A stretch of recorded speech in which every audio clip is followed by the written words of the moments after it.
mwese mbahaye ikaze. Ubwo reka twinjire muri aya makuru mbabwire yuko ibintu bikomeje kugenda bifata indi ntera mu burasirazuba bwa Repubulika ya Demokarasi ya Kongo. Kugeza ubu umuhanda Bukavu Uvira wongeye gufungwa, ntabwo uri nyabagendwa. Impamvu nizihe? Bifitanye isano yihe n'ibiri kubera hano mu gice cyo muri Kivu y'Amajyepfo muri rusange kugendanye n'uko M23 iri kurekura ibice bigiye bitandukanye. Ubuse yaba ifashe icyemezo gishya biteye bite? Byose turaje tubigarukeho turebe uko ibintu bihagaze. Ubwo ngubwo turebe n'impamvu nyamukuru zatumye uyu muhanda ufungwa cyangwa se utakiri nyabagendwa. Hanyuma turebe ngo kuva M23 ivuye mu bice bigiye bitandukanye hafi n'umujyi wa Uvira, za Sange, za Ruberizi, za Mutarure, aho ngaho za Kabonambo, ese kugeza ubu ngubu umwuka wifashe ute? Wazareno na FARDC bamaze kuhagera bo bitwaye bate? Ariko nta nubwo namara kukubwira ko abaturage batangiye kuyabangira ingata cyangwa se kuzinga ibyabo bavuga ko bakurikira M23 uko byagenda kose. Impamvu ni yihe bari gushaka gukurikira M23 ariko ntabwo iri kubahira? Ndakubwira rero uko ibintu bihagaze, hanyuma tuze kujya ku makuru twirwaneho yiyamye Kisekedi n'ubutegetsi bwe. Impamvu bari kumwiyama ni yihe?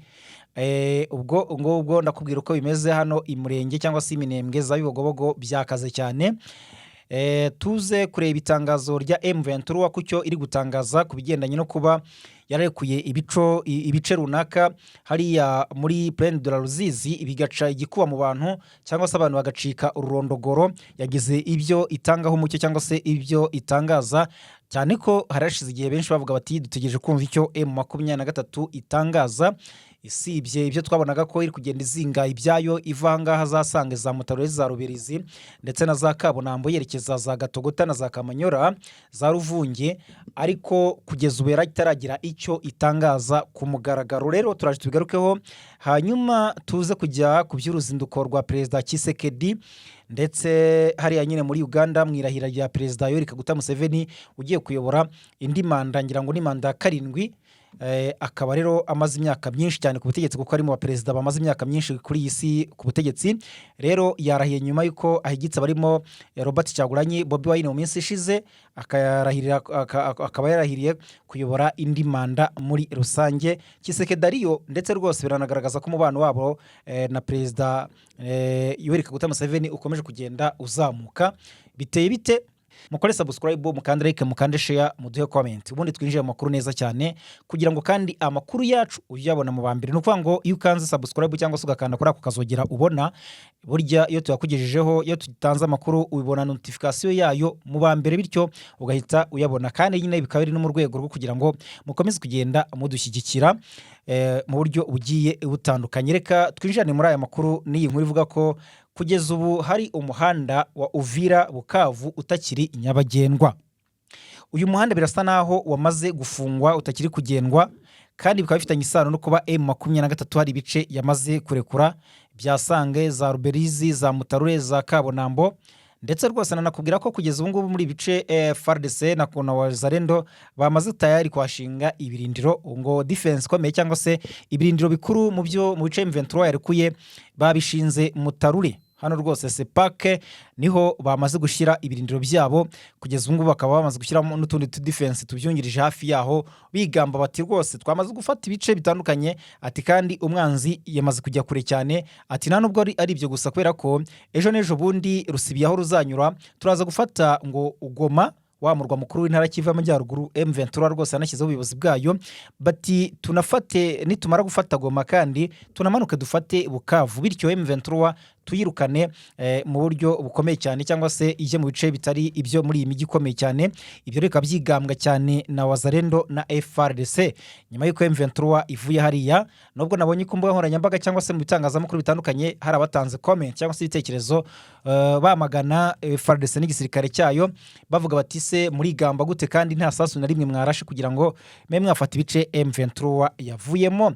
Bati kandi hashobora no kuba hari mu buryo bwa politike ku buryo ejo n'ejo bundi M23 ahubwo yagarukana umuvuduko udasanzwe n'ibice bindi musigaranye ikaba yabibambura. Byose biraho ngaho n'ibyo biri gusesengurwa.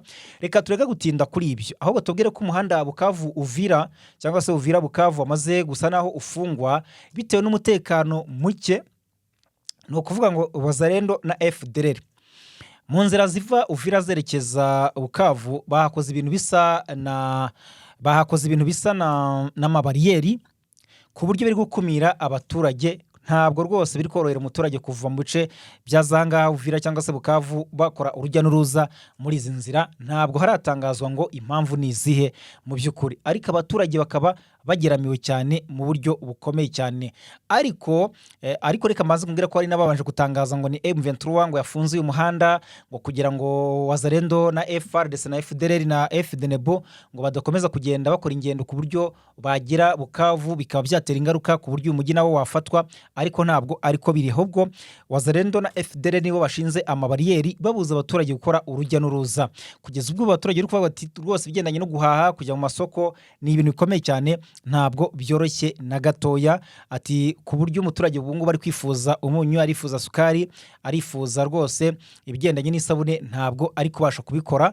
Urumva ko byongera ku bibazo abanyaminembwe bamaze iminsi batabaza batakamba. Ubundi muri iyi minsi biravuga ko iminembwe kugira ngo ushake isukari cyangwa se isabune cyangwa se umunyu, ibyo bintu bitatu ngo niyo bagutuma umuti cyangwa se ugatanga amafaranga angana iki ntabwo wabibona. Impamvu nuko amasoko asa naho yahagaze cyangwa se urujya n'uruza bitewe na bya bitero bya za drone biri kugenda bihagabwa bimaze igihe. Rero ntabwo ari inkuru twashaka gutinda, ahubwo ahangaha hari iki kibazo cya Uvira na Bukavu cyangwa se iki umuhanda kirakomeye cyane, kuko hari n'amakuru agaragaza ko Wazalendo na FDLR ndetse na FARDC bari kubuza abaturage, kuko hari abaturage bakamije bavuga ngo barakurikira M23 uko byagenda kose, bakaba biraye mu mihanda yahangaha za Mutarure, yaha za Sanga, yaha za Kabunambo ya mbere na ya kabiri ndetse n'ahandi hayegereye mu by'ukuri za Runingu, hose bakora ikintu kimeze nko kwigaragambya bavuga ko bari bukurikire M23 kubera ko ibice barimo mu by'ukuri batizeye ko umutekano wabo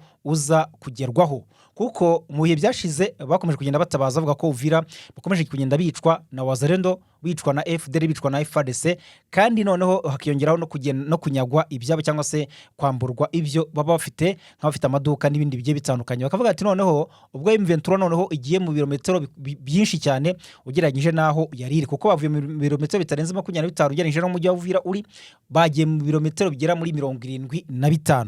Bati noneho twatugiye kubona akaga gakomeye cyane, ariko uri kugerageza kuzinga ibye ngari kujya mu bice birimo M23 ari guhura n'akaga gakomeye cyane, kuko ari gukubitwa n'Abazalendo ndetse na za FDLR, ku buryo iri kubera Uvira mw'abantu mwe ari isibaniro ari ibindi. Rero tukiraho kandi tutarajya ku byatangajwe na twirwanaho yiyama Tshisekedi ndetse n'ubutegetsi bwe, reka tubabwire ko mu gihe ibintu bikomeje kugenda bimera bityo, ihuriro Alliance Fleuve Congo M23 cyangwa se AFC M23 ryatangaje ko ryikuye mu bice bimwe na bimwe byo mu kibaya cya Ruzizi cyangwa se Plaine de la Ruzizi no mu misozi miremire ya Kivu y'Amajyepfo ku bushake. Bati tubisubiremo ni ku bushake, bavuga ko ari ikimenyetso cy'ubushake bwo gushaka amahoro, atari izindi mpamvu nk'iziri gutangazwa n'ibitangazamakuru byegamiye ku butegetsi bwa leta ya Kinshasa. Aya makuru akaba aje nyuma y'uko abaturage bavuze ko habonetse ibikorwa byo kwimura ingabo muri ako gace, aho bamwe mu basirikare ba AFC M23 bari kugenda bata ibirindiro byabo byinshi cyane. Nk'uko byatangajwe n'uruhande rwa AFC M23, ukwimuka kw'ingabo zabo ntabwo ari ugutsindwa nk'uko biri gutangazwa na FARDC ndetse n'abambari babo, ahubwo rwose uko kuva mu kibaya cya Ruzizi baravuga ko ari uguhindura imirongo y'ibikorwa mu rwego rwo gushyigikira inzira y'amahoro iri gukorwa cyangwa se iri guhuzwa n'abahuza mpuzamahanga, ubwo ngubwo akaba ari Doha ndetse na Washington.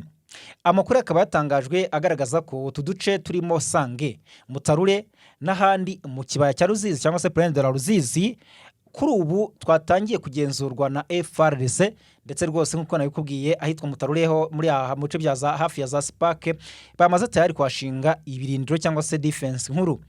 AFC M23 ikaba isobanura ko iki cyemezo gifitanye isano n'urwandiko rwanditswe ku itariki 7 z'ukwezi kwa gatanu 2026 na Colonel Nanga, akaba ari umuhuzabikorwa cyangwa se umuyobozi mukuru wa AFC M23 wungirijwe na Bertrand Bisimwa, akarwandikira umunyamabanga wa Leta Zunze Ubumwe za Amerika ushinzwe ububanyi n'amahanga Marco Rubio. Muri urwo rwandiko rero cyangwa se muri iyi baruwa, Nanga yibukije ibyo yise ibikorwa by'ubushake bwiza bwa AFC M23 imaze gukora mu rwego rwo gushyigikira ibiganiro by'amahoro. Muri byo rero hakaba harimo hakaba harimo kwikura ku bushake muri teritwari ya Walikale mu kwezi kwa gatatu 2025. Muzi ko naho bahavuye icyo gihe. Hakaba harimo kurekura imfungwa zirenga 1350. Icyo ni icya kabiri. Icya gatatu hakaba harimo gutanga ubusabe bwo gushyikiriza Croix Rouge mpuzamahanga cyangwa se Seychelles abarwanyi ba FARDC barenga 5,000 hamwe n'imiryango yabo, nubwo FARDC yabanze ivuga ko ngo ari intasi cyangwa se ngo ari ibyitso bya M23. Ikindi kikaba ari kwikura mu mujyi wa Uvira bakoze muri iyi minsi nyine, ndetse banakoze mu bihe byashize ubwo bawurekuraga ku mugaragaro. Ikindi kikaba ari ni icya gatanu, gufungura inzira z'ubutabazi kugira ngo ibikorwa by'ubumuntu bikorwe. Ubwo ni ukuvuga ngo nyine ni inzira zigendanye no gufasha abagizweho ingaruka cyangwa se abagirwaho ingaruka n'imirwano cyangwa se intambara ihanganisha AFC M23 n'igisirikare cya leta na koalisiyo yacyo. Bakavuga ko rero ibi byose bigaragaza ko bashaka ibisubizo bya politike aho gukomeza intambara cyangwa se gukoresha umunwa w'imbunda nk'uko leta ya Kinshasa yo yabihisemo. Nk'uko leta ya Kinshasa yabihisemo mu by'ukuri, abayobozi bayo bagashimangira ko ari uburyo bwo koroshya ibiganiro no guha amahirwe inzira ya diplomasi. Ibyo nibyo rero AFC M23 itangaza mu by'ukuri. Hanyuma rero bakaba bavuga bati ibishobora guca intege icyizere cy'abari mu nzira y'ubuhuza ndetse bikabangamira ibiganiro by'amahoro, nuko leta ya Kinshasa yo yahisemo inzira yo gukomeza kugaba ibitero ku baturage b'inzirakarengane b'abasivile. Hakaba harimo kandi kwanga kurekura imfungwa 317 nk'uko byari byaremejwe, ubwo nyine nabo ku ruhande rwa M23 bafitwe na leta ya Kinshasa, ndetse no kwanga guhagarika ibitero bya drone n'indege z'intambara mu duce tugenzurwa na AFC M23. Bivuga ko rero kopi y'urwo rwandiko cyangwa se yibaruwa ya Nanga yoherejwe kandi ku mukuru w'igihugu cya Togo Fayo Forenyasimbe uri mu buhuza bw'umuryango wa Afurika yunze ubumwe AU, ndetse no ku bayobozi ba Katari, Ubusuwisi n'intumwa yihariye ya perezida wa Amerika. Nguko rero ko ibintu byifashe, gusa abasesenguzi bo bavuga ko ibi byabereye mu kibaya cya Ruzizi bishobora kuba intangiriro y'indi gahunda nshya ya diplomasi cyangwa se indi ntera y'urugamba, bitewe n'uko impande zombi zitwara mu minsi iri imbere. Ashobora kuba imirwano ikomeye cyane cyangwa se hakaba koko inzira y'ibindi biganiro byatanga niburaho agahenge.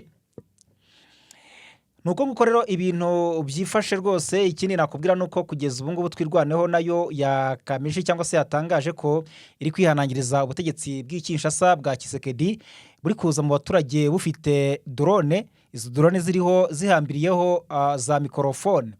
Izi mikoro zikaba ziri gukangurira abaturage kwiyunga ku butegetsi bw'Kinshasa ngo no kwamagana ngo ubwicanyi bukorerwa mu gice cyo muri Kivu y'Amajyepfo. Ibyo twirwaneho vuga ko ari nyirarureshwa. Ngo sibyo nibyo kandi ngo bari kugenda batangaza ngo bahamagarira abarwanyi batwirwaneho ngo kurambika intwaro hasi ngo bakaza bakiyunga kuri FARDC ngo kubera ko ibyo barimo ngo nta musaruro byatanga. Ikindi kandi ngo noneho ngo mu byo ari gukora ngo bari kuza bajugunya amafaranga ngo bakangura abarwanyi batwirwaneho kugira ngo baze bakururwa n'ayo mafaranga. Mu gihe rero witwa ni Colonel Rugabo Fidel yavuze ko ibyo byose Tshisekedi ari gukora bidashobora guhindura igitekerezo cyangwa se intego zatwirwaneho na 23 zigendanye no kurwanira uburenganzira bw'abakomeje kwicwa bo mu bwoko bw'abanyamurenge. Uko byagenda kose ibyo ari gukora ari ukwereka amahanga ibyo adakora, kubera ko we nta mahoro agambiriye, ahubwo ibyo ari ubwicanyi ko akwiye kubikomeza aho kugira ngo akomeze kwihisha inyuma y'umutaka. Rero bije nyuma y'uko rwose abo mu bice bya Bibogobogo bakomeje gutakamba bavuga ko ibiri gukorwa bari gukorera ubwicanyi bukomeye cyane, nyamara ngo hakaza inama za hato na hato ngo zibakangurira kujya inyuma ya leta ya Kinshasa n'igisirikare cyayo, nyamara ngo ibyo bavuga ko ari ikinyoma cyambaye ubusa Tshisekedi akomeje kugenda yihisha inyuma.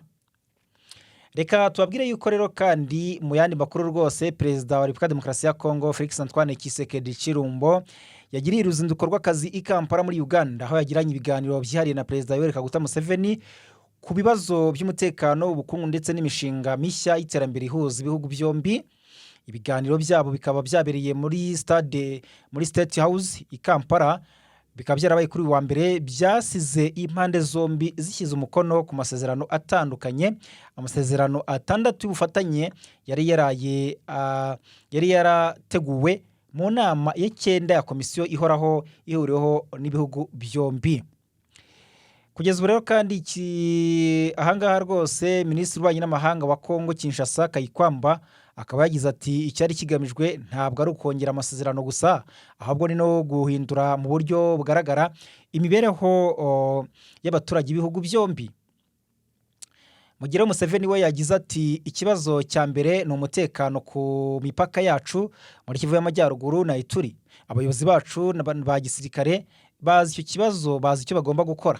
Aya magambo agaragaza ko rero ubufatanye bwa gisirikare hagati ya FARDC na UPDF bukomeje, ubwo muzi ko basanzwe bafitanye operation yitwa Shuja yo kurwanya za IDF na Codeco, imitwe ihungabanya umutekano hariya muri Ituri. Nubwo kugeza ubu ngubu n'ubwo iyo operation ahari, ubwicanyi ntabwo bugabanyuka ahubwo buriyongera.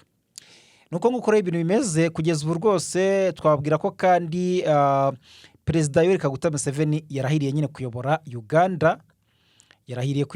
Rwose Yoweri Kaguta Museveni yarahiriye kuyobora Uganda muri manda ya 7 y'imyaka 5 izasoza muri 2031. Perezida Yoweri Kaguta Museveni azaba akiyobora icyo gihugu kuva mu 1986 nibwo yatangiye kuyobora iki gihugu. Uriya Museveni akaba afite imyaka 81 y'amavuko, yatsinze amatora yabaye ku itariki 15 Mutarama 2026 ku majwi ibihumbi birenga 7, ku majwi arenga miliyoni 7 ahwanye na 71 n'ibice 6% yose hamwe. Yatsinze abakandida 8 barimo Robert Kyagulanyi Ssentamu, Bobi Wine mu ishyaka National Unity Platform NUP, na Nathan Nandala mu Mafabio mu ishyaka Forum for Democratic Change FDC. Rero mu by'ukuri umuhango w'irahira rya Museveni witabiriwe n'abakuru b'ibihugu na za guverinoma bagera kuri 35 n'abaturage baturutse imihanda yose basaga ibihumbi 40 bahuriye kuri Kololo Ceremonial Ground. Minisitiri w'ubutabera muri Repubulika Demokarasi ya Kongo Guillaume Ngefa yasabye inzego zifitiye ububasha gushaka abamaze iminsi batuka abaharabika n'abatukwa Kisekedi Kirombo. Baramutuka bamuhora iki? Nkuko bigaragara mu itangazo ryashyizweho umukono kuri wa 11 Gicurasi, uyu muyobozi yatangaje ko ibikorwa byibasira Kisekedi byakorewe ku mbuga nkoranyambaga, cyane cyane nyuma y'ikiganiro aherutse gutangaza cyangwa se kugirana n'itangazamakuru i Kinshasa. Bati abakoze ibyo byose bagomba guhiga bukwari cyangwa se guhigishwa uruhindu. Minisitiri Ngefa akaba ashinja abo bantu barimo n'ababa mu mahanga kwitirira uburenganzira bw'ubwisanzure bwo gutanga ibitekerezo mu gukora ibyaha bitesha agaciro umuyobozi w'igihugu, kandi ngo bagambiriye guhungabanya imibanire y'Abanyekongo. Bati ibyo ngibyo rero bagomba kubyishyura uko byagenda kose, aho baherereye hose bagomba gushakishwa. Minisitiri Ngefa akaba yasabye ko hatangizwa bwangu ibikorwa byo gushakisha abantu bamaze iminsi bibasira cyangwa se batuka Kisekedi bifashishije imiyoboro y'ikoranabuhanga, kandi ko abazamenyekana bazafungwa kabone n'iyo baba baturutse batuye mu mahanga. Aho bari hose ngo bazashakishwa ngo ibibazo bizaba bibabayeho. Rero Kisekedi nyuma yuko atanze ikiganiro n'itangazamakuru hariya Kinshasa yagiye yibasirwa bikomeye, bavuga bati vuga uvuye aho ibyo utangaza ntacyo bimaze, mu gihe cyose abaturage b'Abanyekongo bakomeje kugenda bicwa, mu gihe igihugu gikomeje kuba inyuma mu iterambere ry'amahire gifite ubutunzi kamere, mu gihe cyose ibyo uvuga ati amasezerano arenga ibihumbi 4 yari yemereye Abanyekongo ayagezweho ntarenga 2. Bari abagiye babitangaza batyo bati rwose ntabwo ibyo uvuga bihuye n'ibyo ukora, rero vuga uvuye aho. Ibyo rero bikaba byaratumye rero ubutabera buvuga buti tugiye guhaguruka turebe abakomeje kugenda batuka umukuru w'igihugu cyacu. Mukore subscribe, mukande like, mukande share, ubundi amakuru rwose akomeze kugenda abageraho 5 kuri 5.